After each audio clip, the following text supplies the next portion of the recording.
que es un linaje de reptiles y que a su vez los emparenta con las aves, ¿no?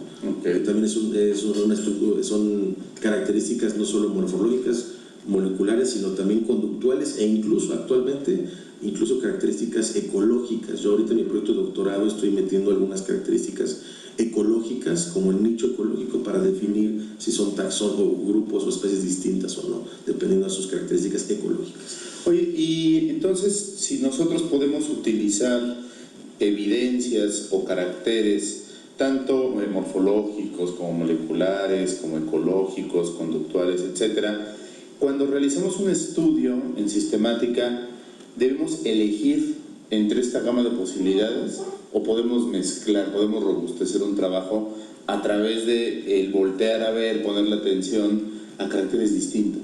Esa es una pregunta también muy interesante que actualmente, fíjate que sigue sin una respuesta muy clara. Parece que depende un poco más del investigador. Yo soy de los de la postura que entre más líneas de evidencia tengas para comprobar una hipótesis o para hacer más robusta una hipótesis es mucho mejor. Entonces, si una hipótesis con morfología te dice una cosa y a su vez la complementas con una hipótesis molecular y a su vez con una hipótesis ecológica y a su vez con una hipótesis etológica y coinciden en la misma historia, cuentan la misma historia, tu hipótesis es mucho más robusta. ¿Y si se contradicen? Si se contradicen, tú tendrás que darle el valor a alguna u otra, pero eso no es solamente una decisión subjetiva, sino hay que entender muy bien que hay ciertos procesos que a veces impiden que ciertas características reflejen la historia. Por ejemplo, hay un fenómeno evolutivo actualmente porque se ha descubierto hace unos 10 años, que ocurre cuando dos grupos, vamos a pensar así, dos grupos, la especie A y la especie B. Algunos organismos de la especie B siguen teniendo genes más parecidos a la especie A que a su misma especie B. Y eso se debe a un fenómeno llamado incomplete lineage sorting, que lo que se dice que ocurrió es que el tiempo de separación entre A y B fue tan corto, fue tan rápido, pensando en que pudiera haber evolución saltacionista, por ejemplo. Claro. Fue tan corto el tiempo de divergencia entre los dos grupos, que algunos pedacitos del genoma que no codifican, por ejemplo, se conservaron. Y entonces, si tú comparas ese genoma de B con A, te pueden salir muchos grupos, muchos organismos de A junto con B, cuando en realidad pertenecen a A. Por comparar ese fragmento del genoma que es tan conservado y que como el tiempo de divergencia ha sido tan reciente, todavía no se ha modificado. Entonces tú puedes explicar ciertos fenómenos cuando las hipótesis se contradicen. Tienes que pensar que hay fenómenos evolutivos que propician que a veces las hipótesis son contradictorias, ¿no? A veces la morfología te dice una cosa y la molecular otra. Entonces tienes que hacer un análisis un poquito más a fondo para ver si a lo mejor tienes incomplete lineage sorting en tus especies y te están diciendo que son es una sola especie cuando en realidad son dos. Fíjate que a este respecto, algunos filósofos de la ciencia como Karl Popper, como Alexander Koyré, el mismo Thomas Kuhn, ha mencionado que en algunas ramas de la ciencia, en algunas actividades científicas, el científico tiene una tendencia a realizar algo que ellos llaman de manera general modificaciones ad hoc, las cuales consisten en decir, si mi teoría o mi idea o mi hipótesis encuentra una contradicción, yo voy a tratar de buscar por todos los medios la forma de justificar esa contradicción y dar a entender o entender ellos mismos que no es una contradicción, sino que tiene una explicación dentro de la misma teoría. En este sentido, la sistemática, es una rama de la biología muy reciente, comparándola, por ejemplo, con las ramas de la física o la mecánica clásica, es una rama muy reciente, pero ¿tú consideras que en algún momento, dentro de los grupos institucionales más fuertes a nivel mundial de la sistemática, se llegue a estas modificaciones ad hoc en aras de sostener una teoría? Sí, de acuerdo, y no es una sistemática, creo que es una... En lo personal yo creo que eso no es correcto, pero es recurrente, es común en los grupos de investigación, incluso en sistemática misma, ¿no? Este fenómeno que te digo de incomplete linear sorting se puede saber, por ejemplo, secuenciando otros genes. O sea, si a lo mejor este gen está dando esta información porque pasó lo que en teoría dice el incomplete linear sorting, pero vamos a ver otro gen y otro gen y otro más y otro más. Secuenciando 20 genes, a lo mejor te das cuenta que 5 sí cumplen ese fenómeno, pero los otros 15 te dicen la historia real del taxón, de la especie. Pero sí pasa. Lo que es la sistemática pasa.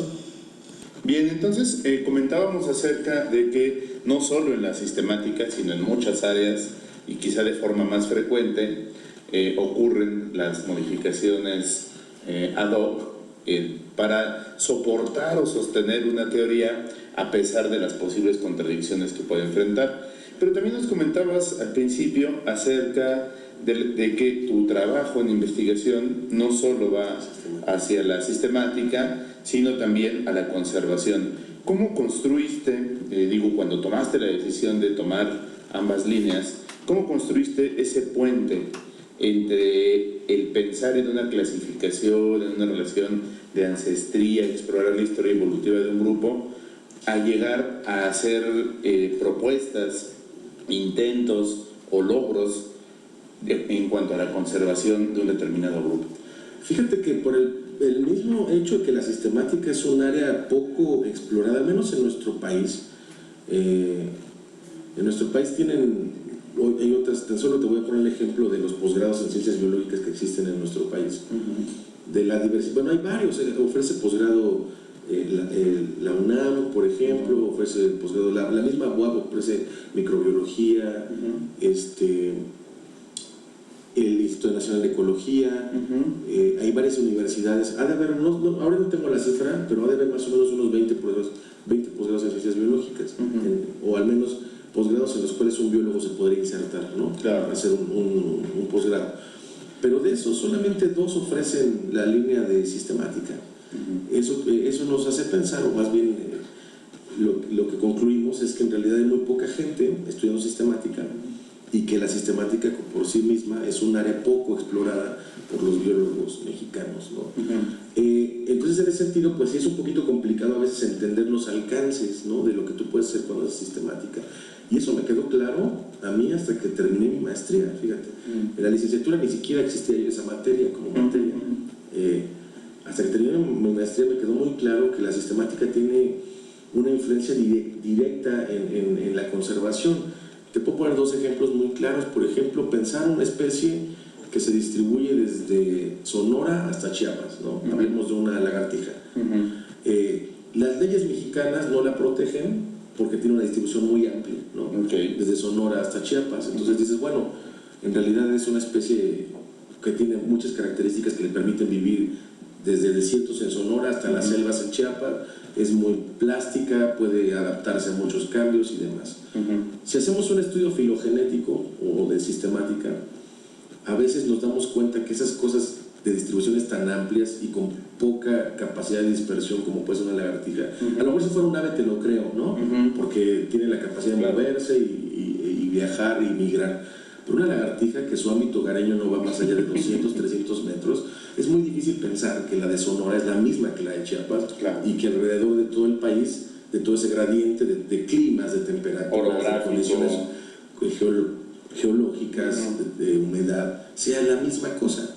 Entonces, haciendo un estudio sistemático podemos darnos cuenta que a lo mejor no es una, sino son 7 especies distintas. Y eso cambia completamente las perspectivas de conservación de esa especie. Porque entonces ya no diremos una especie que se distribuye desde Sonora hasta Chiapas. No son 7. Son 7. Y una de ellas solo se distribuye en la selva lacandona, nada más. Y la otra solamente en el desierto de Sonora.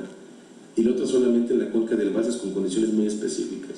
Y la otra solo en el Nevado de Toluca, nada más. ¿Sí me explico? Claro. Entonces ahí cambia, ahí dices, bueno, ojo, esto que estamos pensando que son 7 cosas distintas, o una cosa, son 7 cosas distintas, ¿no?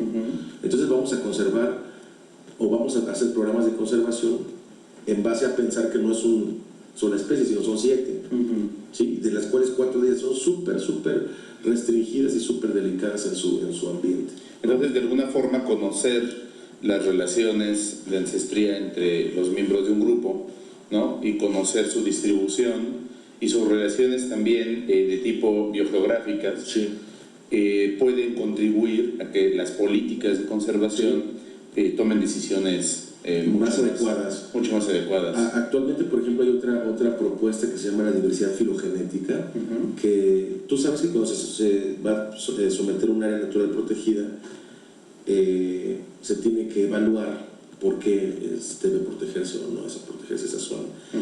Supongamos que tenemos dos áreas distintas, donde por política, por dinero, por tiempo solo se puede proteger una, ¿no? ¿Cómo decides cuál es la mejor área para proteger? ¿Es a zona A o zona B? Generalmente lo que se hace son cuál tiene más especies, ¿no? La A o la B.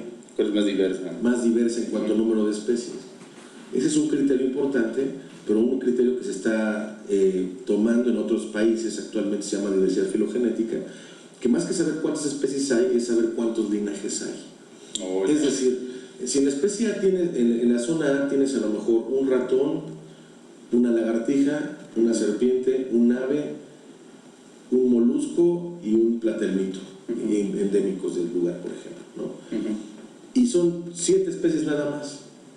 En la zona B a lo mejor tienes 30 especies de aves, 50 de reptiles y 35 de platelmitos. Por número de especies, la zona B ganaría, porque son más de 100 especies contra 5. Claro. Pero aquí en la zona A son 5 linajes distintos. Entonces, mientras tengas 30 especies de aves, pues es el mismo linaje. Son 30 especies, pero es el mismo linaje. 20 especies de reptiles, pues sí, pues son 20, pues es el mismo linaje. Y 50 de platelmitos, pues sí, pues en realidad tienes 3 linajes que conservar.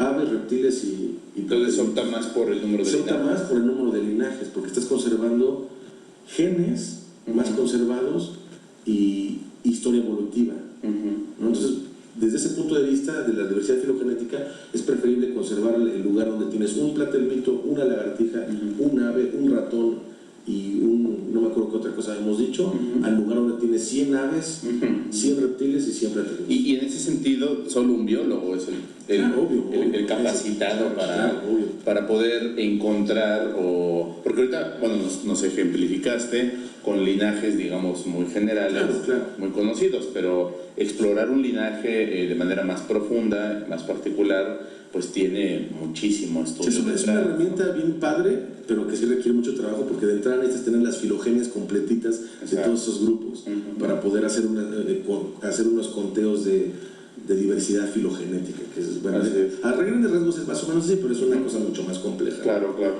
Carlos, bueno, tú nos has platicado